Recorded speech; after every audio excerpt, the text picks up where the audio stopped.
Hermenêutica bíblica. O que é uma doutrina?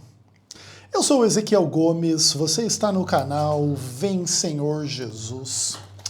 E hoje eu estou muito feliz por começar essa discussão aqui com vocês. Finalmente, então, a gente vai começar a conversar sobre o que é doutrina, como se forma a doutrina, etc. A gente já fez aí uma introdução nos primeiros 20 vídeos desta série, mas a partir de agora a gente vai começar a descascar uma cebola que não vai nos fazer chorar, ou se fizer será de emoção, porque entender isso aqui que a gente vai começar a aprender daqui para frente é uma das coisas mais legais da teologia, pelo menos assim na minha humilde opinião. Assim. De tudo na teologia, o empreendimento doutrinário para mim é o mais curioso, é o mais interessante, é o mais difícil, é o mais complicado. E é aqui que residem assim as grandes discussões assim a respeito da Bíblia e do seu conteúdo e o que a Bíblia realmente ensina ou não e por quê. E a gente vai construir isso aqui de uma forma cuidadosa, obviamente não exaustiva, porque isso aqui é um assunto muito complicado, mas nós vamos tentar, passo a passo aqui, construindo um pouco a nossa percepção sobre o que é doutrina, como que elas se formam e por que umas são melhores do que as outras, ou mais plausíveis do que as outras, à luz de determinados pressupostos e metodologias e um monte de coisa. Então vamos lá. Se eu pausasse o vídeo aqui com a pergunta, o que é uma doutrina? Como é que você responderia? Essa questão é interessante, assim, porque eu acho que a maioria das pessoas dentro da igreja não tem uma visão muito bem informada, muito bem educada sobre o que é uma doutrina. Tanto que, na verdade, a maioria das pessoas sobre assuntos em geral não tem, assim, um conhecimento que a gente chama, assim, tipo dicionarista das coisas, né? Você chega para uma pessoa cristã e diz assim, o que é uma doutrina? A pessoa talvez ela não saiba definir de uma forma super precisa e científica e blá blá blá. Mas ela poderia dizer que a doutrina é um ensinamento, uma teoria, ou tem até inclusive igrejas que usam a palavra doutrina para se referir a usos e costumes, né? Naquela igreja ali tem doutrina, quer dizer que tem regras do que se pode ou não pode fazer. Então, tipo assim, não jogar futebol, não raspar o pelo debaixo do braço, são tipo doutrinas, né? Também, você já percebe também um uso, assim, bem estranho do termo doutrina, né? Uma doutrina, em vez de ser uma teoria, é uma prática, né? Mas eu vou definir aqui o que eu entendo por doutrina e vamos ver se você concorda, e independentemente de você concordar ou discordar, é importante você entender o meu conceito de doutrina para você entender do que a gente está falando aqui neste vídeo e daqui para frente, nesse momento da série, a gente vai gastar um bom tempo aqui analisando as doutrinas e como que elas são formadas e julgando um pouco aqui algumas coisas.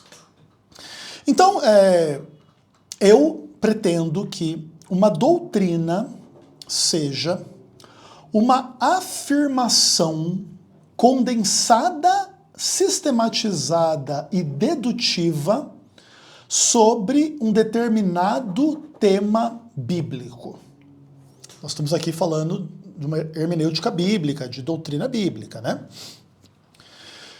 E essa afirmação, ela retira elementos da Bíblia, mas ela vai além da linguagem do texto, organizando conclusões lógicas que não aparecem em nenhum texto da palavra de Deus. Isso aqui é uma coisa bem interessante, assim. Daí eu coloco um outro parágrafo aqui, e aí depois eu vou esmiuçar isso aqui com vocês. Uma doutrina é um resumo interpretativo do que muitos textos parecem dizer em seu conjunto, e o seu conteúdo depende das ênfases que o doutrinador impõe sobre um determinado tema da Bíblia. Então, vamos lá. Resumindo assim da forma mais simples possível. O que é uma doutrina? É uma afirmação, é um resumo. É uma afirmação e um resumo sobre um determinado tema. Inclusive é por isso que é muito comum você discutir a doutrina da Trindade, a doutrina de Cristo, a cristologia, a doutrina da salvação, a soteriologia, a doutrina das últimas coisas, a escatologia, e assim por diante, né? Então, são grandes temas, ok? Que reúnem em si um monte de informações. Então, o que é a doutrina sobre Deus? As afirmações, um resumo de como que Deus é ou não é, à luz de determinados textos e ideias e questões e blá blá blá. O que é a doutrina da salvação? É como que a salvação se processa, em que fundamento ela acontece, como que ela é experimentada na prática e tal. Então, basicamente, a doutrina é uma afirmação, geralmente é um resumo, de um tema bíblico, ok? Beleza, mas eu falei muito mais coisas do que isso, e é importante você entender. Então, aqui na minha leitura, a doutrina ela é um resumo ou uma afirmação condensada, sistematizada e dedutiva. Essas são três coisas importantes. Geralmente, uma doutrina é uma afirmação, um conjunto de afirmações resumidas, pequenas, tá? Então, por exemplo, tá? Eu poderia colocar assim, de forma bem livre, algo do que seria uma doutrina sobre Deus, por exemplo. Nós vamos falar muito sobre isso nos próximos vídeos, tá? Então, vamos dizer que eu fosse colocar doutrinariamente aqui o conceito de Deus, eu diria assim: o Deus da Bíblia é retratado como um ser autoexistente, onipotente, onisciente e onipresente, cuja natureza é espiritual, cuja essência e caráter e lei é o amor, e que criou a realidade e que controla a realidade, ainda que confira liberdade às criaturas que criou, e ele age na história sendo tanto transcendente quanto imanente em relação ao universo, à história, a todas as coisas que acontecem. Ele é uma pessoa, ele é um ser consciente, ele é uma unidade de uma pluralidade de pessoas, e ele tem desejos de salvação e paz e amor para com as suas criaturas de forma geral, ainda que ele vai condenar a destruição, a aniquilação, aqueles que pecarem contra ele e não vierem a se arrepender em tempo oportuno. Olha só que legal. Então aqui foi uma forma doutrinária de eu descrever um pouco aquilo que eu entendo ser as principais características de Deus, como que Deus é ou não é, o que ele faz ou não faz, de uma forma bem condensada. Veja que apesar de eu ter falado muitas coisas, que tem muitas implicações a respeito de Deus, eu também não falei um monte de outras coisas que eu poderia falar. Por exemplo, em nenhum momento eu disse que Deus é um fogo consumidor, ou eu falei que Deus é justo, Eu também não falei que Deus é santo. Eu também não falei que Deus tirou o povo de Israel do Egito e se revelou como Deus dos judeus para os judeus. Em nenhum momento eu falei que Deus é o Pai de Jesus Cristo. Em nenhum momento, apesar de eu ter falado que existe a ideia de Deus ser um ser pessoal e uma unidade de 3 pessoas, eu não falei que é Pai, Filho e Espírito Santo ou nada do tipo. Eu não falei trocentas mil coisas a respeito de Deus, ou que Deus tem regras a respeito de sexualidade, ou do que se pode comer ou não se pode comer, e etc. E que ele tem uma revelação, e que essa revelação é a Bíblia, e que a Bíblia é Antigo e Novo Testamento, que Deus fez alianças, ou que Deus fez promessas, ou que Deus também deu maldições caso o povo não ficasse na sua aliança. E trocentas mil coisas que eu poderia ter dito. Mas lembra que a doutrina é uma afirmação condensada. A doutrina ela não é uma afirmação completa, como se fosse assim, a descrição de tudo que se sabe a respeito de Deus, de uma forma perfeita e absoluta e blá blá blá. Não, a doutrina é um resumo, um pouco da história, um pouco das coisas que você decide colocar e organizar daquela maneira para poder dizer para as pessoas que Deus é assim ou assado. Então, é uma afirmação, um conjunto de afirmações condensadas, resumidas e sistematizadas, né? Geralmente existe uma tentativa doutrinária de levar em conta vários aspectos assim daquele mesmo tema e sistematizar aquilo tudo numa ideia, assim, tipo como se fosse um ponto que deduz outros pontos e que vai criando um modelo, um sistema, né? É disso que vem, inclusive, a ideia de teologia sistemática, né? A teologia sistemática é a grande teologia da doutrina, né? Das doutrinas. É muito interessante, assim. E outra coisa que eu falo é que ela é dedutiva. Uma das questões interessantes sobre as doutrinas bíblicas é que elas têm, é isso que eu falo assim, né, que elas retiram elementos da Bíblia, mas elas têm uma linguagem que vai além do texto bíblico.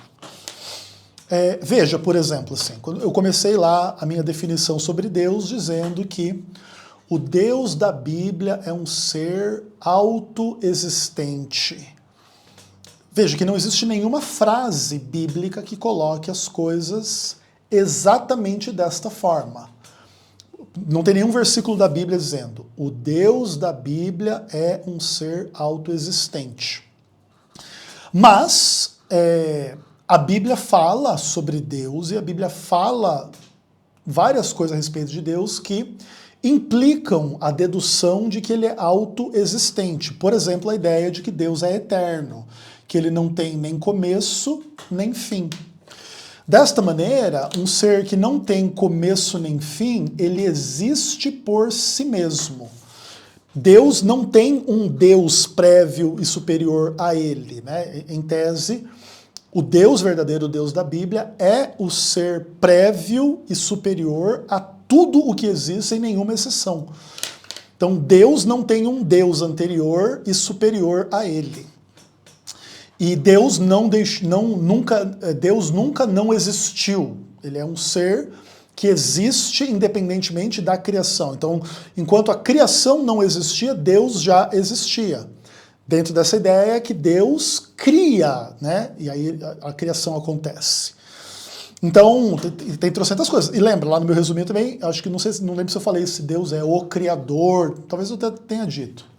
Mas caso eu não tenha dito, né, um elemento extremamente importante da identidade divina é essa ideia dele ser eterno, dele ser o criador da realidade, etc, etc, etc. Então, a linguagem da doutrina, ela é uma linguagem biblicamente informada, mas que não está ipsis literis na Bíblia em lugar nenhum. Você não vai encontrar nenhum texto bíblico com essas afirmações doutrinárias sistematizadas, resumidas, dizendo que Deus é assim, assim, assim, assim, assim, e não assado, assado, assado, assado, assado, assado, e é aquilo ali, entendeu? Inclusive, nesse aspecto, a doutrina bíblica, ela é uma coisa meio traiçoeira. Porque muitas vezes ela vai afirmar o que a Bíblia não afirma e ela não vai afirmar o que a Bíblia afirma. Por exemplo, vamos dizer que eu fosse fazer a minha doutrina sobre Deus, tirando, tentando construir as frases de uma forma mais bíblica, de acordo com a linguagem bíblica. Então eu diria assim: Deus, que criou os céus e a terra, é espírito e é amor e é fogo consumidor e criou os céus e a terra. Deus ordenou aos seres humanos que não pecassem para que não morressem, mas depois que os seres humanos pecaram e morreram, Deus continuou conduzindo a realidade, agora debaixo do pecado e da morte. E Deus condenou à morte muitas pessoas e Deus mandou Israel matar crianças e velhos e animais no contexto da conquista de Canaã, e etc, e etc, e etc. Veja, várias dessas afirmações, ou vamos dizer que eu pegasse o texto lá onde Deus manda matar criança e eu colocasse na minha doutrina. A doutrina aqui, quem é Deus? Deus é o criador do mundo, que manda matar crianças e blá blá blá. Veja que muitas pessoas ficariam incomodadas com essa forma doutrinária de dizer, né? Porque, em geral, o que acontece? As pessoas que formulam a doutrina, elas não gostam que elementos assim muito polêmicos sejam colocados na frente. Especialmente se forem muito polêmicos do aspecto negativo da coisa, entendeu? Por isso que eu falo aqui também que a doutrina ela é um resumo interpretativo do que os muitos textos parecem dizer, e o conteúdo da doutrina ele depende das ênfases do doutrinador.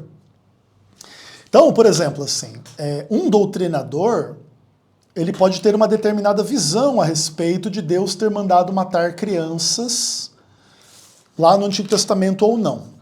Dependendo da ênfase desse doutrinador, este aspecto vai estar presente na formulação doutrinária ou não.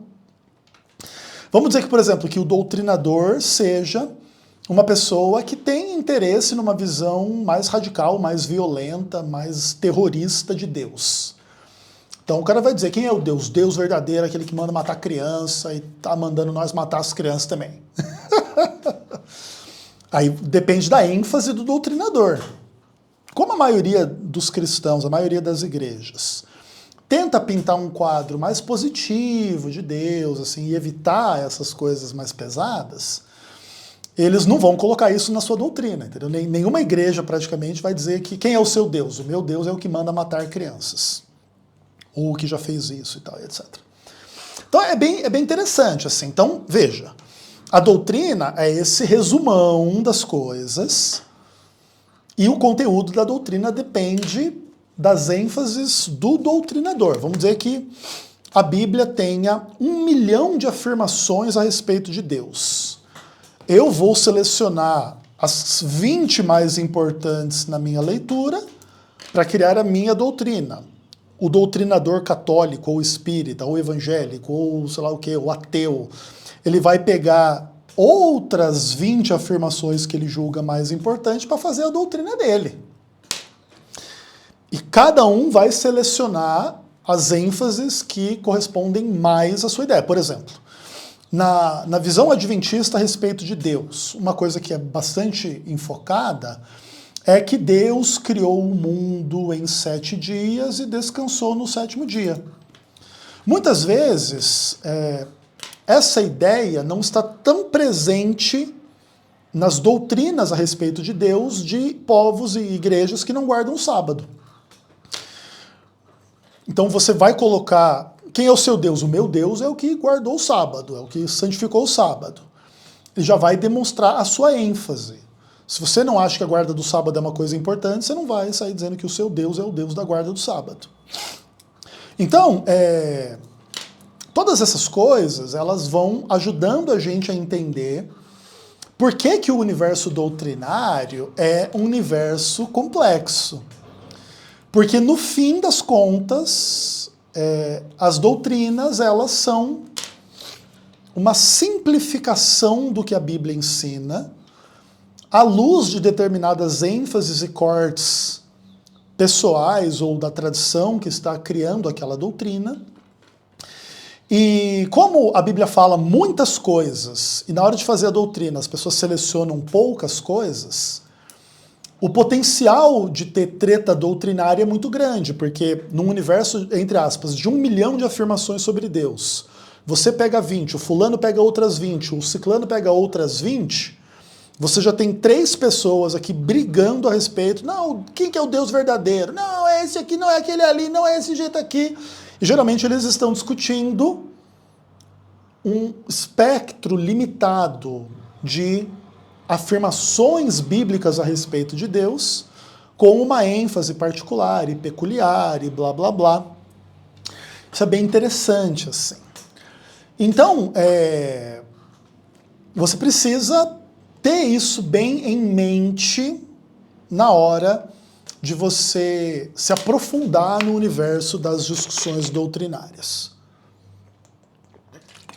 É muito difícil você encontrar cristãos que são muito conscientes a respeito desse processo. Por quê?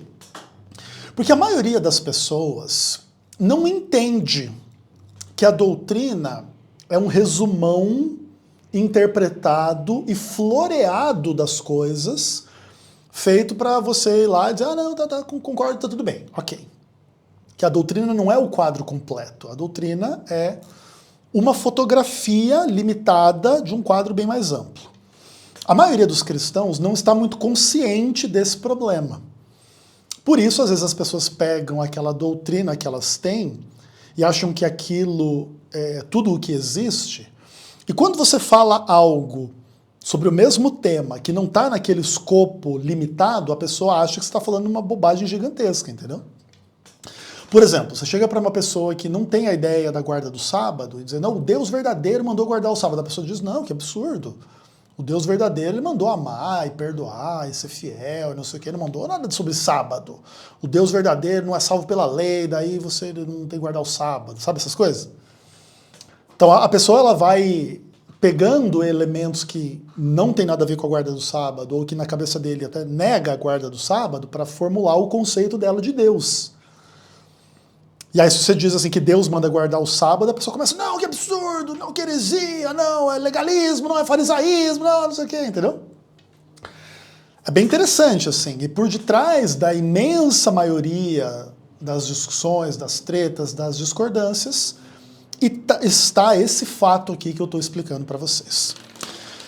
E aí eu vou colocar para você algumas questões assim sobre quais são as características de uma doutrina, tá? E a primeira delas é uma coisa polêmica, tá? Mas a doutrina é uma afirmação humana. Essa é uma discussão um pouco complicada, porque muitas pessoas entendem que as doutrinas bíblicas, elas são afirmações divinas, não humanas. Mas a verdade ela é um pouco mais complicada do que isso, porque, por exemplo, lembra da relação da doutrina com o texto. Ainda que a minha doutrina ela seja formulada de muitos textos supostamente divinos, aí a gente está trabalhando num paradigma cristão onde a Bíblia é a palavra de Deus, né? Existem outras formas de lidar com o texto bíblico que não incluem esta ideia. Mas entre nós cristãos a gente trabalha com esse paradigma. Então nós entendemos que as afirmações bíblicas são divinas, não humanas. Então por que a doutrina é uma afirmação humana? Então, porque a doutrina é o ser humano fazendo um corte dentro da revelação divina, com uma ênfase peculiar e particular daquele ser humano em questão, para construir a sua doutrina. O fato da afirmação ser humana não quer dizer que ela é necessariamente errada, mas quer dizer que ela é potencialmente errada. Tanto no aspecto do ser humano cometer um erro na formulação doutrinária, quanto na sua formulação doutrinária não ser completa, Um monte de coisas. Veja, por exemplo, o exemplo que eu dei lá no começo, né? Que Deus da Bíblia é um ser autoexistente, que é assim, assim, assim, assim. Depois eu demonstrei que tem um monte de coisas que a Bíblia fala sobre Deus que eu não coloquei na minha formulação doutrinária. Por quê? Porque a formulação doutrinária, ela é humana. Ela pode até ser correta, porque as coisas que eu falei na minha formulação eram corretas. Mas elas deixaram de fora um monte de outras afirmações sobre a santidade de Deus, sobre a eternidade de Deus, sobre um monte de coisas, sobre o fato de Deus mandar matar criança, que eu não coloquei na minha formulação doutrinária original. Então, o importante é vocês entenderem que as formulações doutrinárias, elas são afirmações humanas. Elas são a leitura humana, um resumo humano, uma sensibilidade humana, uma ênfase humana, onde a pessoa ou o grupo que está formulando aquela doutrina vai enfatizar certas coisas e deixar outras de lado. E aí a doutrina não é o sinônimo da verdade. A doutrina é o sinônimo de uma perspectiva de uma pessoa ou de um grupo, que simplifica as discussões. Porque senão, toda vez que você fosse falar sobre como que Deus é ou não é, você tinha que ler a Bíblia inteira para contextualizar qual que é a afirmação. Muitas vezes isso não é producente. Deus, o Criador do universo, ele quer isso, ele quer aquilo. Aí você começa a falar um monte de coisa humana usando a ideia que Deus é o Criador do universo. A ideia que Deus é o Criador é uma afirmação divina. Mas o que você vai falar em nome do Deus Criador não necessariamente é uma afirmação divina. Por exemplo, Deus, o Criador do universo, não quer que você assista vídeos na internet, porque a internet está cheia de mal e você não pode ter comunhão com o mal. Essa afirmação em nome do Deus Criador do universo é uma afirmação humana, que pode estar correta e pode estar errada. A despeito da internet conter mal, pode ser que Deus queira que você acesse a internet, mas não o conteúdo mal que há na internet, mas o conteúdo bom. Então você não pode sair fazendo afirmações em nome de Deus simplesmente porque você diz que ele é o Criador do universo. Agora você tem autoridade para definir o que Deus pensa ou não pensa sobre coisas que ele nem falou nada a respeito na Bíblia. Por exemplo, para te dar exemplos, tá? Para você perceber como que esse é um fenômeno melindroso, porque a maioria das pessoas ouve uma pessoa dizendo assim, olha, o Deus, Criador do universo, fala isso, fala aquilo, pensa isso, pensa aquilo. Às vezes a pessoa não tem um raciocínio crítico para ver, não, isso aqui Deus realmente falou, isso aqui Deus não falou. Às vezes a pessoa cita o que Deus disse de uma forma meio distorcida, ou meio descontextualizada, ou faz uma aplicação que pode ser correta, pode não ser. Mas a maioria das pessoas, muitas vezes, não entende que esse processo, muitas vezes, de falar a respeito das doutrinas bíblicas, é um processo muito mais humano do que divino. Ou seja, muito mais fala o ser humano do que o divino nesse processo. Então, a gente já coloca aqui que doutrina é afirmação humana, beleza? Outro ponto. A doutrina é uma síntese. A doutrina não é uma ontologia que explica tudo sobre tudo, e todas as implicações lógicas, e todo o quadro de toda a realidade. Até porque ninguém nem tem acesso a toda a realidade e fazer uma obra gigantesca para falar um pouco sobre Deus, assim. Porque, por exemplo, se você fosse fazer uma ontologia sobre Deus e tudo que a Bíblia afirma sobre Deus, você escreveria um volume de 150 mil páginas só para começar a conversa. A doutrina é 2, 3 parágrafozinhos, entendeu?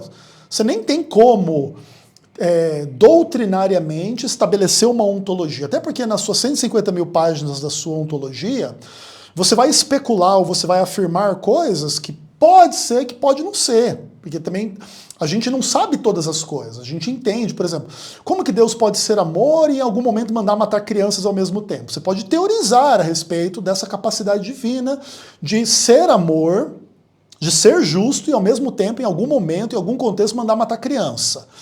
Mas é complicada essa discussão e você pode especular coisas que estão corretas ou que não estão corretas. Você pode estar na direção correta em alguns pontos e na direção errada em relação a outros pontos. Então, até por causa da complexidade da discussão, a doutrina é sempre uma síntese, é sempre um resumo, é sempre uma coisa pequenininha e simplificada, tá? Então, por exemplo, às vezes por exemplo, a doutrina, ela resume um monte de texto bíblico em uma frase, 2 frases. Entendeu? Tipo assim, por exemplo, Deus, quem é? Ele é o criador do mundo que deseja a salvação das pessoas. Aí beleza, aí você poderia pegar 700 textos que falam que Deus criou o céu, a terra, tudo que neles há, e não sei o quê, e criou o rei, e criou o sexo, e criou o dinheiro, ou criou não sei o quê, ou criou qualquer coisa. Ou trocentos mil textos que Deus quer que as pessoas sejam salvas, e enviou Jesus para morrer pelas pessoas, e tal, blá, blá, blá, blá, blá, blá, blá. Mas você pegou 700 textos, 1000 textos, 200 mil textos e você simplificou. Ó, Deus é o Criador que quer a sua salvação. Entendeu? Então a doutrina sempre é um resumo, nunca é um todo de uma discussão complexa e blá blá blá.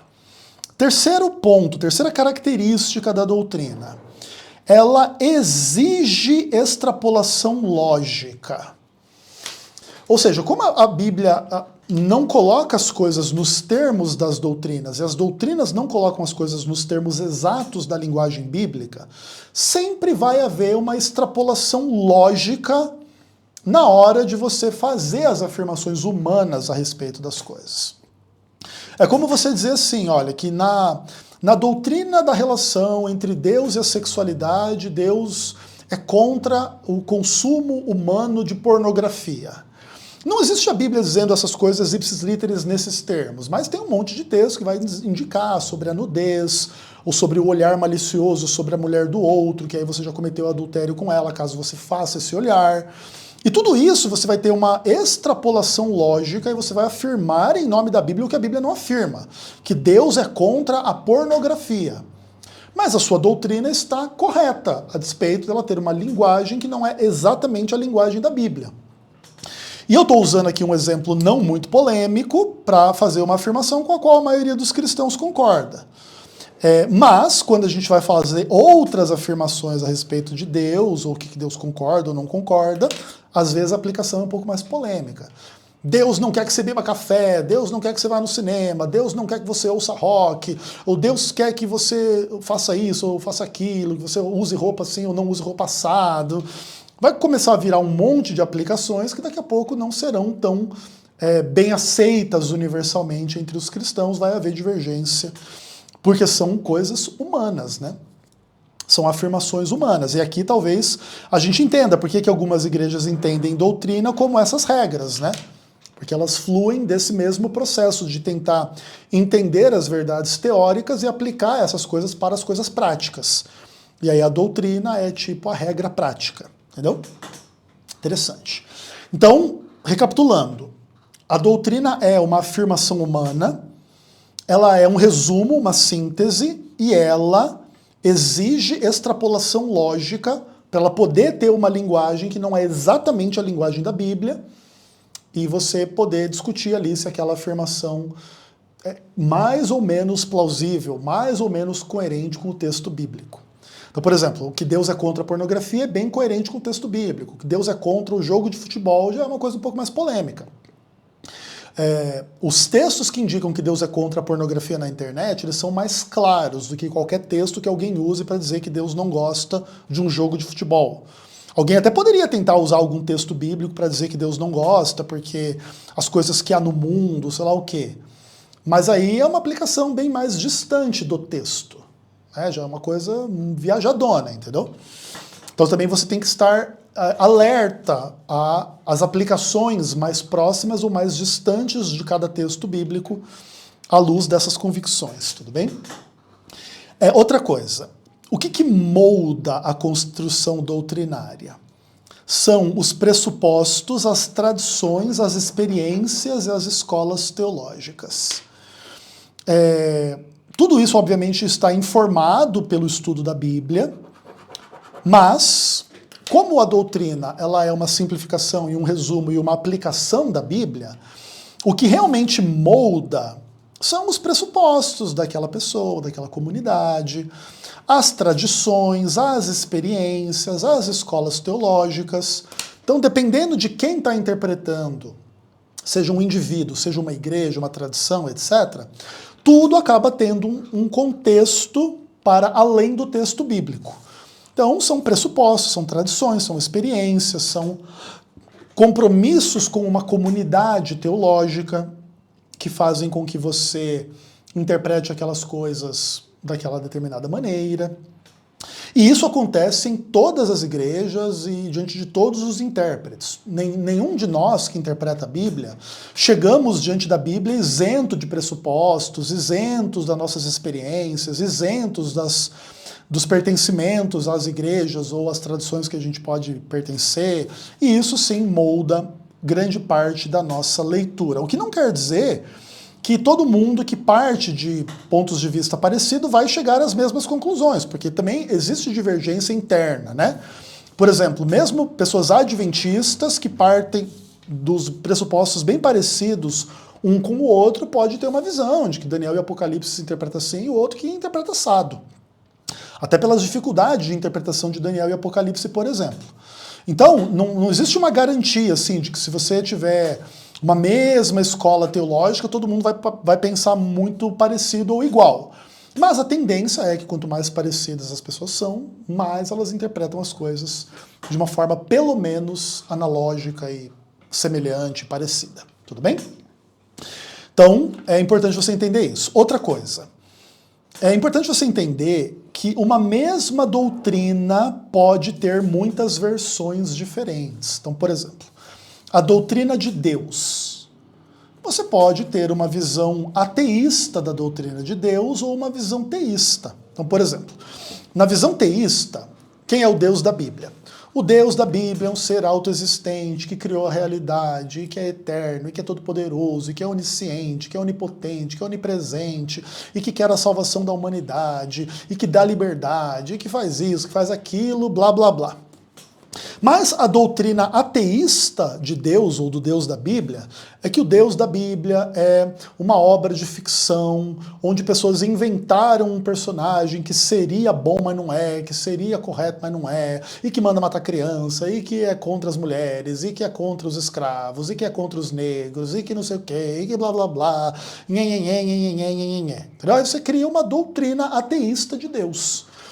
O Deus é um ser que não existe, mas que as pessoas inventaram e que é uma obra de ficção e que blá blá blá. Isso é uma doutrina ateísta de Deus. E qualquer doutrina você pode ter, a doutrina do pecado, numa visão cristã teísta ou numa visão ateísta. Então, a doutrina do pecado na visão ateísta são regras arbitrárias que as pessoas inventaram para haver um controle social, para você não transar com a mulher dele, ele inventou que transar com a mulher dele é pecado, e blá blá blá, e esse tipo de coisa. Entendeu? Então, é interessante e importante você entender que as doutrinas, como elas são afirmações humanas, você vai ter sempre uma versão de um certo tipo de ser humano ou de um grupo de ser humano em relação àquela doutrina. Então tem a visão católica de Deus, a visão evangélica de Deus, a visão testemunho de Jeová de Deus, a visão mormon de Deus, a visão budista de Deus, a visão taoísta de Deus, a visão animista de Deus, a visão ateísta de Deus. Você tem todas as doutrinas em todas as visões, tá? E o último ponto sobre as características da doutrina é que a doutrina é revisável, tá? Ao longo da história, as doutrinas elas vão adquirindo leituras um pouco diferentes. Você vê assim, como que era a doutrina da Trindade no primeiro século, depois no segundo, depois no terceiro, daí teve o concílio não sei o quê. E essas coisas elas vão sendo alteradas até se cristalizarem ao longo da história. O mesmo, por exemplo, no contexto adventista. Várias coisas, por exemplo, que a Igreja Adventista do Sétimo Dia afirmava sobre a doutrina do juízo investigativo ou do santuário no começo da história da Igreja não são mais afirmadas. Por quê? Porque houve já um processo de amadurecimento, de revisão de várias coisas, porque muitas vezes uma percepção doutrinária que é comum em um determinado momento, ela vai sofrendo alterações à medida em que essas coisas vão avançando ao longo da história. É como você amadurecer como ser humano mesmo. Às vezes você com 10 anos de idade se satisfaz com uma explicação que quando você tem 20 você não se satisfaz mais. Aí você tem que reformular, você tem que repensar, você tem que refazer o caminho mental que você fez para tentar ter uma compreensão a respeito de um tema específico, seja bíblico ou não. Então, as doutrinas, como elas são compreensões humanas, elas também passam por processos semelhantes aos que os seres humanos passam. Então, existe amadurecimento, existe negação. Então, às vezes você acredita numa doutrina até um determinado ponto da sua vida, depois você abandona aquela doutrina. Então, você não acredita mais. Então, toda essa dinâmica de transformação do pensamento humano vai acompanhando o desenvolvimento doutrinário. E aí você pode, inclusive, estudar um pouco essas coisas, tipo, como que era a doutrina no primeiro século, depois no terceiro, depois no 10º, depois no 15º, depois no século 21. E à medida que a sociedade vai avançando e vai se desenvolvendo e blá, blá, blá, você vai percebendo que preocupações que antes não existiam passam a existir, e aí os formuladores da doutrina precisam voltar e responder a novas situações à luz das velhas doutrinas. Então, ainda cremos que Deus é onisciente, ainda cremos que Deus criou o mundo, ou não, é evolução, ou não, é o teísmo aberto, ou não, sei lá o quê, blá, blá, blá, entendeu? Por quê? Porque como é um papo, é uma discussão humana, você pode sempre passar e discutir e blá, blá, blá. Então, por exemplo, tá? Então, só recapitulando, o que é a doutrina? É uma afirmação humana, é uma síntese, ela exige extrapolação lógica, ela é moldada por pressupostos, tradições, experiências e escolas teológicas. Pode haver a mesma doutrina numa visão ateísta, ou teísta, ou católica, ou budista, ou evangélica, ou sei lá o que, ou muçulmana, ou o que quer que seja, e assim por diante, e ela pode ser revisada ao longo do tempo à medida que novas circunstâncias se apresentem na discussão de qualquer coisa. Então, por exemplo, tá? A gente vai falar um pouco mais sobre isso no futuro, mas a doutrina da Trindade é um exemplo excelente assim, de várias dessas questões que a gente está falando aqui. A doutrina da Trindade é uma doutrina, por um lado, complexa, por outro, ela é compreensível, os seus fundamentos, e dá para entender mais ou menos por que a doutrina da Trindade veio a ser estabelecida, mas ela é uma doutrina bastante polêmica e que também tem assim umas afirmações que são difíceis de explicar, mas que aí você precisa também aprender a lidar um pouco com o fato de que a Bíblia ela também faz um monte de afirmação sobre um monte de coisa que é difícil de explicar. Por exemplo, independentemente da discussão trinitária, se Deus é uma trindade ou não. A discussão de que Deus tem uma lei, não matarás. E ao mesmo tempo ele mandou lá Israel matar crianças e velhos e animais, não sei aonde, na conquista de Canaã, é uma complexidade. Tem coisas que são difíceis de explicar nesse tipo de dilema, entendeu? Você até pode tentar levar em conta contextos e ideias e conceitos e blá blá blá, e contextos históricos para tentar entender. Mas no fim, ninguém tem uma palavra final para esclarecer e elucidar o problema. Da mesma forma em relação à Trindade. E não é porque ninguém tem essa solução absoluta das coisas é que aquilo é mentira, tá? Só quer dizer que aquilo é complexo. Então, enfim, por exemplo, né, para ilustrar um pouco as coisas que a gente falou até aqui. A doutrina da Trindade, a gente poderia colocar ela de uma forma bem simplificada em uma frase. Deus é uma só essência em três pessoas coeternas e consubstanciais. Ponto.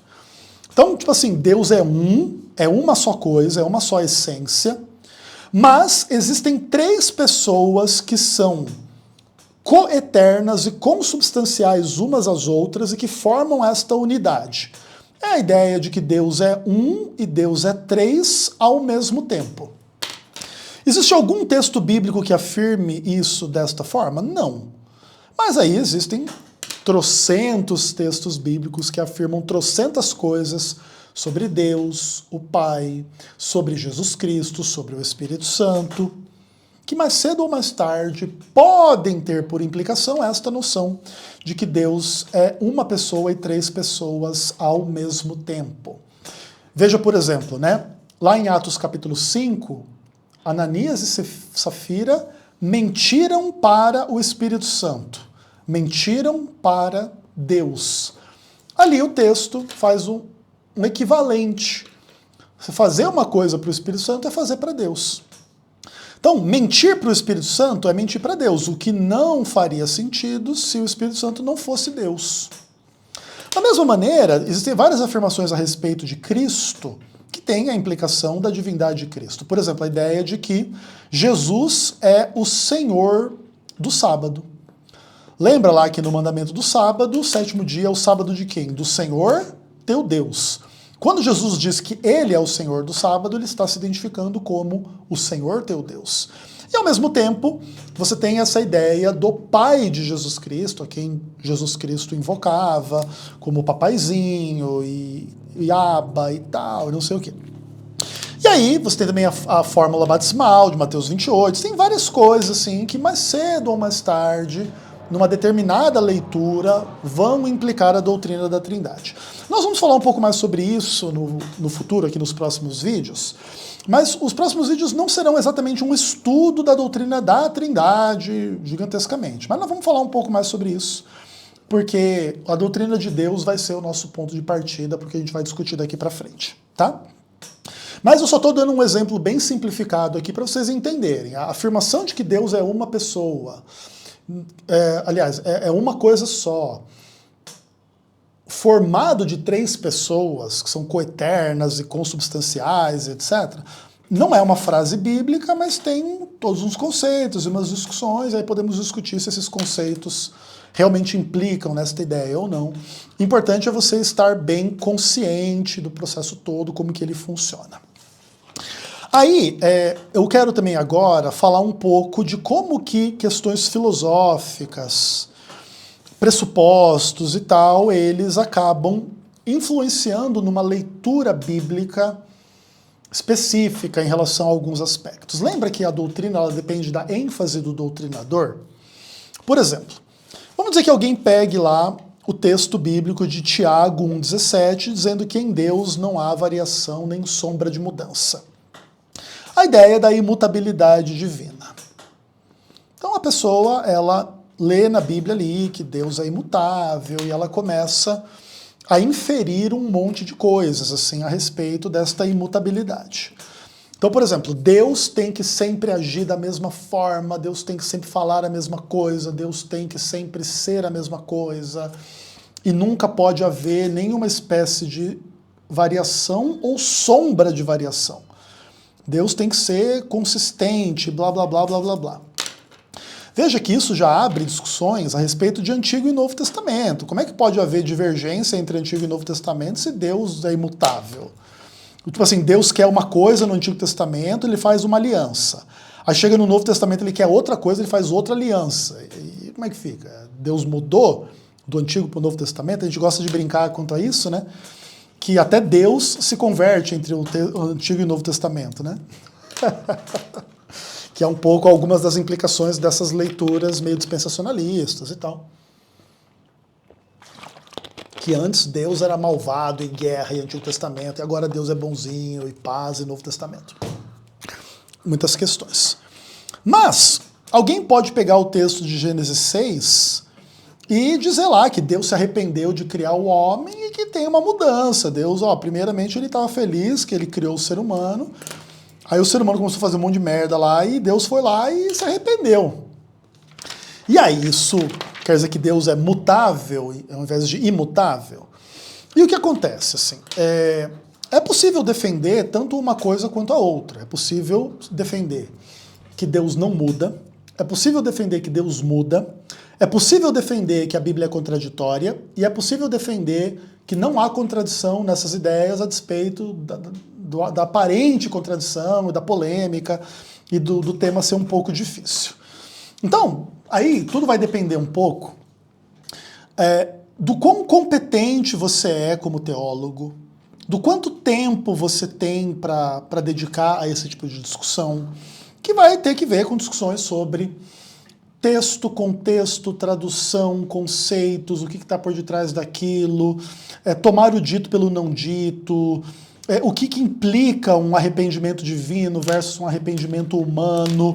É possível criar infinitas teses de doutorado sobre como lidar com esse tipo de coisa. Aí, claro, uma pessoa que for descrente na Bíblia e quiser usar esse tipo de coisa para simplesmente fundamentar a sua descrença, a gente não tem muito como impedir a pessoa. Se a pessoa quiser ler lá na Bíblia que Deus não muda e que Deus se arrependeu e agora a Bíblia é um lixo de um livro contraditório, tudo bem. Mas os cristãos não tomam atitudes desse tipo em relação à Bíblia e geralmente eles tentam se aprofundar um pouco no entendimento do que aquilo quer dizer, o que aquilo implica, aquilo não implica. E quando a gente toma essa decisão de se aprofundar um pouco mais, existe muita coisa legal assim da gente aprender, da gente amadurecer, da gente crescer como intérpretes, assim, tá? Então, também esse dilema é um dilema complicado, isso aqui, esse tipo de coisa, que tem que ver um pouco com todo o conceito de contradição e etc e tal, e nós vamos ter que gastar um tempo falando sobre isso nos próximos vídeos, porque o tema da contradição é provavelmente o tema mais importante por detrás da complexidade da gente fazer doutrina. Tanto de uma perspectiva cristã, quanto de perspectivas também não cristãs, tá? Essas questões assim do texto bíblico ser ou não ser contraditório, que tem que ver com as pretensões do texto bíblico ser inspirado, ser verdadeiro e tal. E nós vamos voltar a esse assunto com certeza. Tudo bem? Mas por hora, vamos só deixar claro que existem essas questões e nós vamos precisar tratar com elas um pouco mais no futuro. Aí, partindo para a gente terminar, eu quero propor que a Bíblia, ela não regulamenta como que a gente faz para formar as doutrinas. Não existe, assim, um método biblicamente recomendado. Para você formar uma doutrina, você tem que pegar um texto, traduzir, levar em conta o contexto, aí pegar outro texto, traduzir, levar em conta o contexto, daí você tem que tirar conclusões lógicas da relação entre um texto e outro, ou todos os textos, e aí você tem que dar um peso 1 para textos X, dar um peso 2 para textos Y, ignorar outros textos, se é que teria isso, né? E tal, e blá blá blá, e como que faz, como que não faz.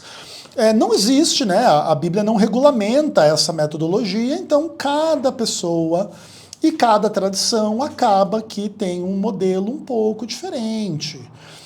Que tem que ver com, às vezes, modelos acadêmicos ou, às vezes, modelos mais livres, assim, do ponto de vista do uso popular. E aí você tem um monte de métodos de estudo bíblico, um monte de métodos de avaliar as coisas.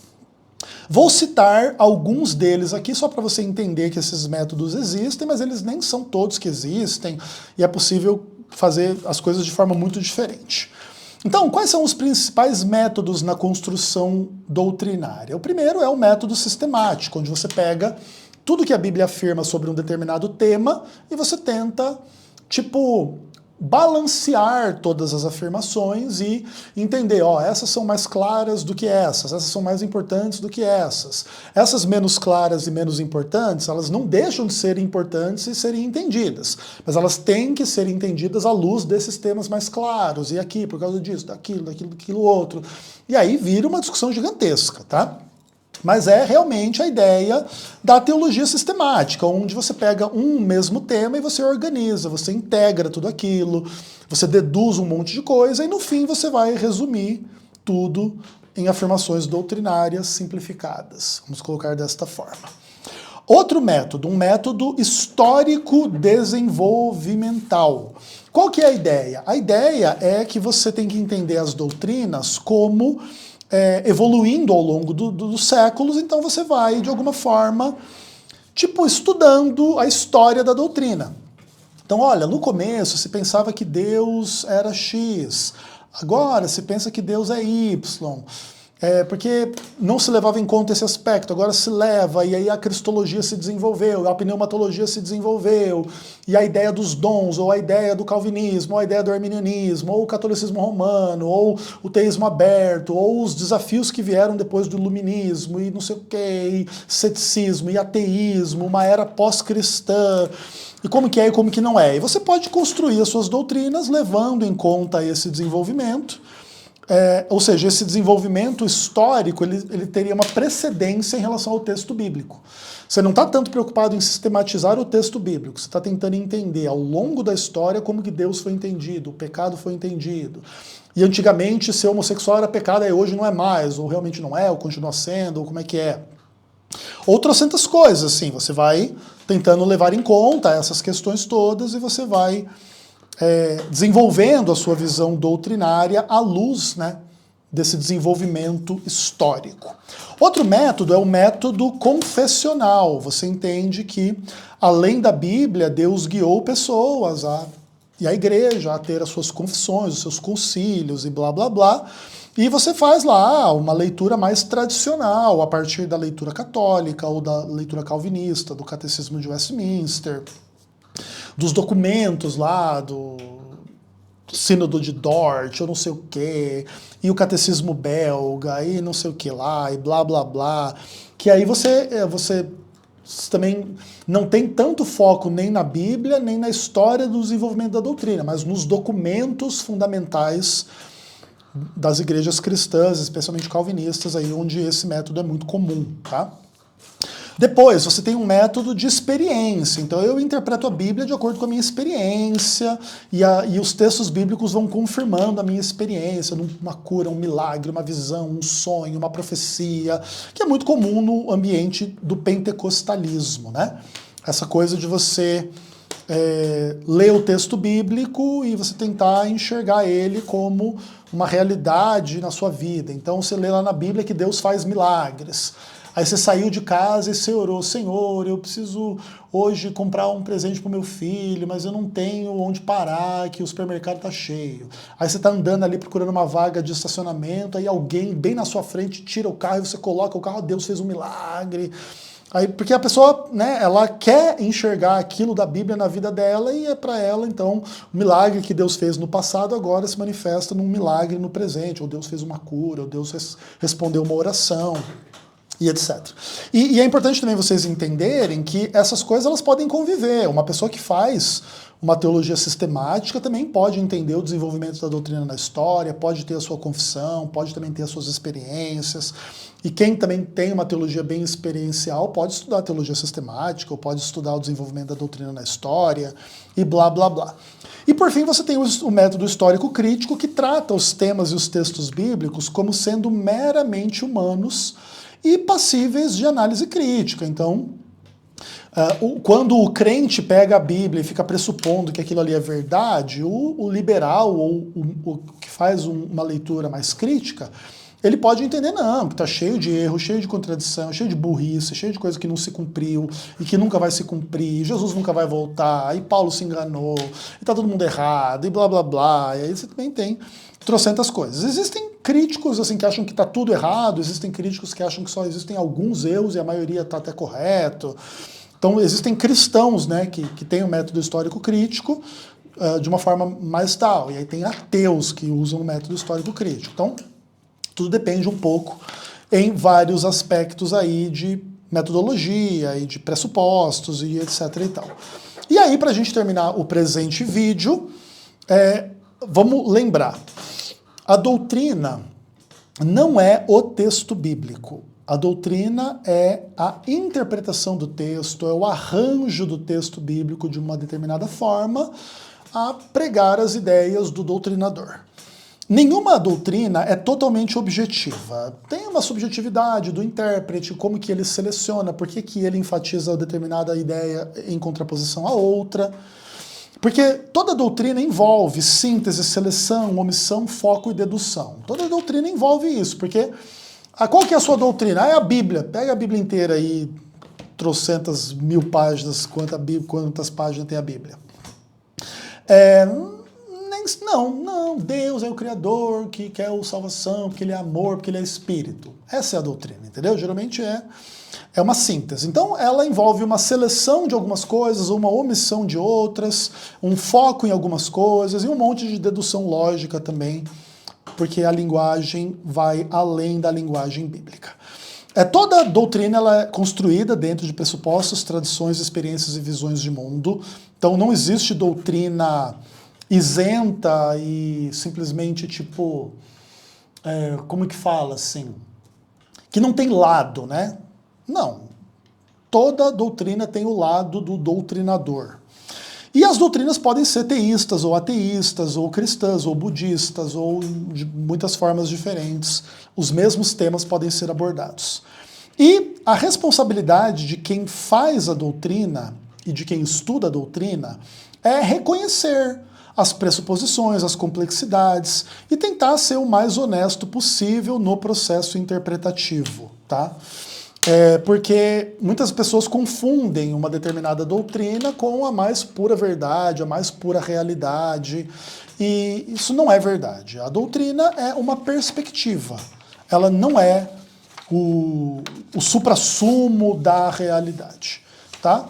Ela é algo importante para nos dar conteúdo na fé, para a gente não ficar também muito solto, vamos dizer assim, mas até por isso mesmo ela envolve uma simplificação e uma seleção de questões que nem sempre corresponde à mais pura verdade e que às vezes escondem algumas coisas importantes de serem levadas em conta se a gente quer ter uma visão mais profunda e mais complexa das coisas, tudo bem? Então, a gente avança em relação a essas questões doutrinárias no próximo vídeo e até lá, se Deus quiser. Um abraço.